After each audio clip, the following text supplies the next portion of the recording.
रामसा राधे राधे। माघ मास में शुक्ल पक्ष की जो एकादशी आती है उसे जया एकादशी के नाम से जाना जाता है। जया एकादशी के व्रत का जो पालन करते हैं उस मनुष्य को सभी दुख और पापों से मुक्ति मिल जाती है। जया एकादशी का जो व्रत की कहानी मैं आपको सुनाती हूँ। बहुत समय पहले की बात है, स्वर्ग में राजा इंद्र राज्य करते थे और उसके राज्य में सभी देवतागण अत्यधिक प्रसन्न थे। एक दिन देवराज इंद्र नंदन वन में परिजात पुष्पों से लदे हुए नंदन वन में सोमरस का पान कर रहे थे एवं अप्सराओं के नृत्य का आनंद ले रहे थे। वहीं पर बहुत सारे प्रसिद्ध संगीतक भी उपस्थित थे। उनमें एक चित्रसेन नाम का प्रसिद्ध संगीतक अपनी पत्नी मालिनी एवं पुत्र माल्यवान के साथ उपस्थित था। प्रसिद्ध संगीतज्ञ चित्रसेन का जो पुत्र था माल्यवान, वो वहां पर उपस्थित पुष्पवती नाम की एक अप्सरा की तरफ आकर्षित हो जाता है और वो पुष्पवती जो अप्सरा थी वो माल्यवान की तरफ आकर्षित हो जाती है और राजा इंद्र की जो सभा थी उसमें नृत्य और गायन चल रहा था और वो दोनों एक दूसरे की तरफ आसक्त हो रहे थे। तभी देवराज इंद्र नाराज हो जाते हैं एवं क्रोधित होकर उन्हें श्राप दे देते हैं कि आप लोग मुझे प्रसन्न करने का ढोंग कर रहे हो। हकीकत में तो आप एक दूसरे की तरफ आसक्त हो रहे हो, तो इसलिए मैं तुम्हें श्राप देता हूं कि तुम दोनों इस सुंदर देह को त्याग दोगे एवं पिशाच के रूप में आ जाओगे।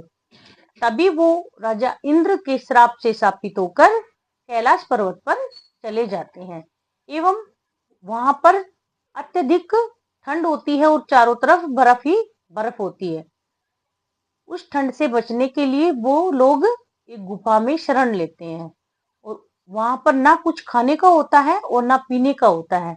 तो अज्ञानतावश उस दिन जो माघ मास की जया एकादशी थी उसका वो पालन कर लेते हैं और उस व्रत को वो निर्जला रहकर उसका पालन करने से उस व्रत के पुण्य के प्रभाव से वो पुनः अपने उसी सुंदर रूप में आ जाते हैं एवं स्वर्गलोक को प्राप्त होते हैं।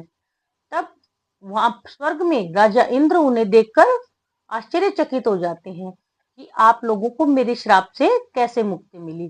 तब वो लोग राजा इंद्र को, देवराज इंद्र को बताते हैं कि हे इंद्रदेव, हमें अपने श्राप से मुक्ति माघ मास की जो शुक्ल पक्ष की एकादशी आती है, जया एकादशी, उसके कारण मिली है। हमने अज्ञानता के वश ही सही लेकिन उस व्रत का पालन कर लिया, इसलिए हमें पुनः श्री हरि विष्णु की कृपा से अपना ये सौंदर्य और ये रूप प्राप्त हुआ है एवं स्वर्गलोक मिला है। जिस पर श्री हरि विष्णु की कृपा हो जाती है उसे सभी दुख और पापों से मुक्ति मिल जाती है। ये बात राजा इंद्र भी स्वीकार करते हैं।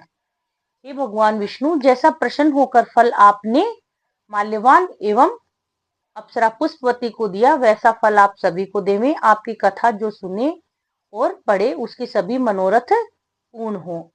राम राम सा राधे राधे। हर व्रत और उपवास की कहानी सुनने के पश्चात हमें विनायक बाबा की कहानी सुननी होती है। एक बार एक गांव में एक ब्राह्मण के घर लड़का था और वो विनायक बाबा का बहुत बड़ा भक्त था।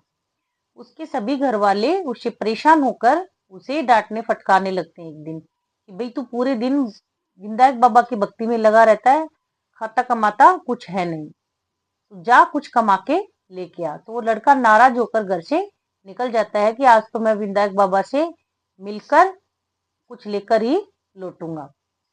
विनायक बाबा का नाम लेता हुआ वो चलता चलता एक घनघोर जंगल में पहुंच जाता है। तो विनायक जी ये सब देख रहे होते हैं।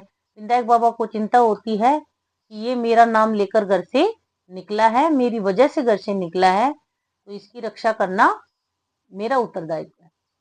विनायक बाबा एक बूढ़े ब्राह्मण का रूप धारण कर लेते हैं और उस लड़के के सामने आकर खड़े हो जाते हैं कि आप कहाँ जा रहे हो। तो लड़का बताता है कि मैं तो विनायक जी से मिलने जा रहा हूँ।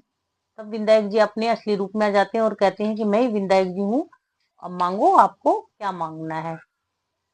लड़का कहता है कि हे विनायक बाबा, अगर आपको देना है तो मुझे हाथी की सवारी दो और देवी स्वरूपा ऐसी पत्नी दो जो हीरे जवाहरातों के गहनों से लदी हुई मुझे मुट्ठी भरकर दाल भात और घी खांड परोसे। विनायक बाबा कहते हैं कि तूने तो एक ही बात में सभी बातें मांग ली, लेकिन जा ऐसा ही हो जाएगा। लड़का खुशी खुशी अपने घर लौट आता है और जैसा विनायक बाबा ने उसे वरदान दिया सब कुछ वैसा ही हो जाता है। ये विनायक बाबा प्रसन्न होकर जैसा वरदान आपने उस लड़के को दिया, जैसा फल उस लड़के को दिया, वैसा आपकी कहानी कहने वाले और सुनने वाले सभी के मनोरथ आप पूर्ण करना। जय विनायक बाबा।